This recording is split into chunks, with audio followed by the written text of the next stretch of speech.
Hello everyone. So in this video we are going to discuss about what is element not visible exception and what are the different situations where you face this exception and how to resolve this. So let's get started. Yes, on my screen you can see the Google page, and if you click on the F12 then you get the DOM displayed. So when we move the mouse to the different HTML tags, you can see that a particular part of the screen is highlighted on the left side. So you can see as I move through the different HTML tags, it highlights certain elements on the screen. But for some elements or for some tags, even though we move, it won't highlight. For example, this one. I moved here, it did not highlight any element on the screen and the other elements. But if I move to other HTML tags, it's highlighting some element on the screen. So when we point our locator, like different types of locator like ID, class name or XPath to a HTML element which is present in the DOM. You can see this element tag is present in the DOM, but it's not visible on the screen. So you can see when we point out on the HTML tag, nothing is getting highlighted on the screen. So it means that element is not visible on the screen. So when we point our locator to this HTML tag and run our Selenium script, then you will face element not visible exception. So there are different cases in which you can get to the situation like this. So I'm going to explain those. In the first situation, like I told, you are using an element or using an XPath or locator to the element tag which is present in the DOM but not visible on the screen. So let me demonstrate this. So let's take this XPath. So when I use this XPath and when I move my mouse over to this HTML tag, you can see nothing is highlighted on the left side of the Google page. So we use this XPath and run this.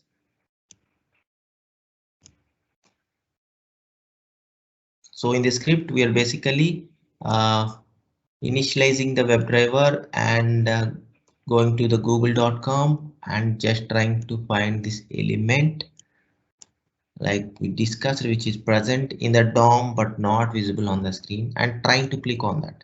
And we have the exception element not visible.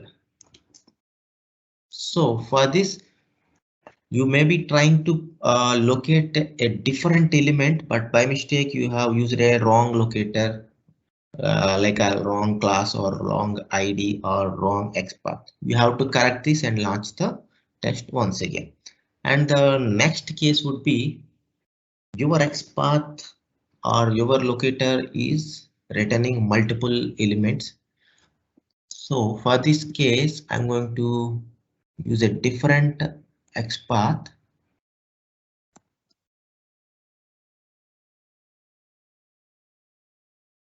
This XPath, you see. So this is one element, and when I mouse over on this HTML tag, you can see nothing is highlighted on my left side, but you can see this XPath is returning two elements. You can see the Google DOM is telling one of two. So there is another element. When I go to that, as it's point to a button, I am feeling lucky. But the same XPath is returning two elements. So the first element is actually present in the DOM, but it's not visible. So in this case also, we are going to get element not visible exception. Let me change the XPath and run. Let me clear the console and run this. It has opened the Google page and exception. You can see element not visible exception. So when the locator XPath is returning multiple elements for the same locator or XPath. If it's something like ID or class name that is returning multiple elements, then you need to change the locator. If ID is returning 2 elements, then maybe try with class name. If class is also returning multiple elements, the better way is to go for the XPath. But if XPath is also returning multiple elements, like in this case, then you should use the indices. So for indexes, you should use the bracket and then you should use numbering. So if you want the first element, it's the 1, but you know the number 1 is not the element you are looking for because it's present in the DOM but not visible on the screen. So let's go to 2. You can see 2. It's been highlighted here on the screen. So this is the element we are looking for. So let's replace this in our code.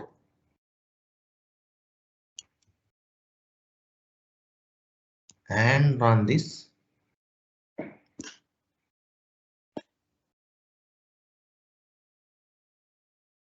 Yeah, it clicked. You can see it has clicked and end of the program. So let's quickly go to the next case.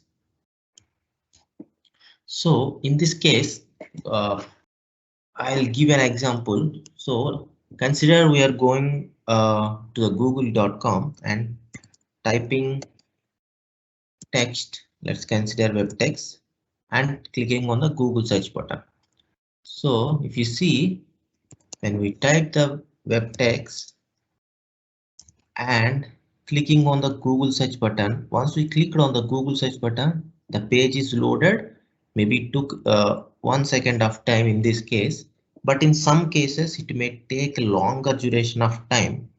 Then after clicking on the Google search button, if the script is trying to click on let us say 4th result, okay, then if it's taking more time, maybe like 5 seconds or 6 seconds, then by the time it's trying to click on this element, the element may not be visible. It might have loaded into the DOM, but it may not be visible on the screen at that point of time. So in that case also you face element not visible exception. So in that case you should use a wait till visible for the element. So there are different weights in the Selenium, like implicit, explicit, and fluent weights.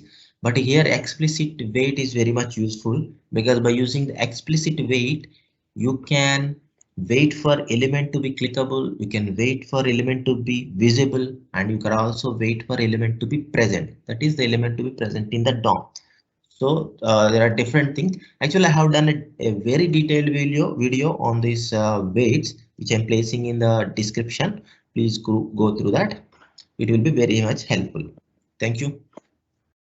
If you like this video, please give me a thumbs up and please do subscribe for more videos.